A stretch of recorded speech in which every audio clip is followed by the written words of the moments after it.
غرض جو فخر کرے وہ خداوند پر کرے۔ خداوند کے زندہ اور پاک کلام میں سے دوسرا کرنتھیوں اس کا 10واں باب۔ میں پولس جو تمہارے روبرو عاجز اور پیٹھ پیچھے تم پر دلیر ہوں، مسیح کا حلم اور نرمی یاد دلا کر خود تم سے التماس کرتا ہوں، بلکہ منت کرتا ہوں کہ مجھے حاضر ہو کر اس بے باکی کے ساتھ دلیر نہ ہونا پڑے جس سے میں بعض لوگوں پر دلیر ہونے کا قصد رکھتا ہوں، جو ہمیں یوں سمجھتے ہیں کہ ہم جسم کے مطابق زندگی گزارتے ہیں، کیونکہ ہم اگرچہ جسم میں زندگی گزارتے ہیں مگر جسم کے طور پر لڑتے نہیں، اس لیے کہ ہماری لڑائی کے ہتھیار جسمانی نہیں بلکہ خدا کے نزدیک قلعوں کو ڈھا دینے کے قابل ہیں۔ چنانچہ ہم تصورات اور ہر ایک اونچی چیز کو جو خدا کی پہچان کے برخلاف سر اٹھائے ہوئے ہے ڈھا دیتے ہیں، اور ہر ایک خیال کو قید کر کے مسیح کا فرما بردار بنا دیتے ہیں، اور ہم تیار ہیں کہ جب تمہاری فرما برداری پوری ہو تو ہر طرح کی نافرمانی کا بدلہ لیں۔ تو تم ان چیزوں پر نظر کرتے ہو جو آنکھوں کے سامنے ہیں۔ اگر کسی کو اپنے آپ پر یہ بھروسہ ہے کہ وہ مسیح کا ہے تو اپنے دل میں یہ بھی سوچ لے کہ جیسے وہ مسیح کا ہے ویسے ہی ہم بھی ہیں۔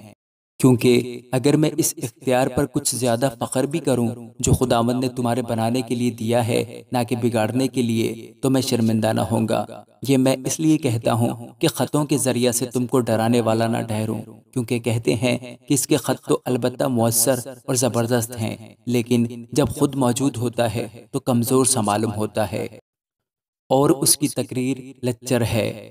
پس ایسا کہنے والا سمجھ رکھے کہ جیسا پیٹھ پیچھے خطوں میں ہمارا کلام ہے ویسا ہی موجودگی کے وقت ہمارا کام بھی ہوگا، کیونکہ ہماری یہ جرت نہیں کہ اپنے آپ کو ان چند شخصوں میں شمار کریں یا ان سے کچھ نسبت دیں جو اپنی نیک نامی جتاتے ہیں، لیکن وہ خود اپنے آپ کو آپس میں وزن کر کے اور اپنے آپ کو ایک دوسرے سے نسبت دے کر نادان ٹھہرتے ہیں۔ لیکن ہم اندازہ سے زیادہ فخر نہ کریں گے بلکہ اسی علاقہ کے اندازہ کے موافق جو خدا نے ہمارے لیے مقرر کیا ہے، جس میں تم بھی آ گئے ہو، کیونکہ ہم اپنے آپ کو حد سے زیادہ نہیں بڑھاتے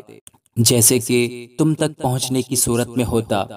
بلکہ ہم مسیح کی خوشخبری دیتے ہوئے تم تک پہنچ گئے تھے، اور ہم اندازے سے زیادہ یعنی اوروں کی محنتوں پر فخر نہیں کرتے، لیکن امیدوار ہیں کہ جب ہمارے ایمان میں ترقی ہو تو ہم تمہارے سبب سے اپنے علاقہ کے موافق اور بھی بڑھیں، تاکہ تمہاری سرحد سے پرے خوشخبری پہنچا دیں، نہ کہ غیر کے علاقہ میں بنی ہوئی چیزوں پر فخر کریں۔ غرض جو فخر کرے وہ خداوند پر کرے، کیونکہ جو اپنی نیک نامی جتاتا ہے وہ مقبول نہیں، بلکہ جس کو خداوند نیک نام ٹھہراتا ہے وہی مقبول ہے۔ آمین۔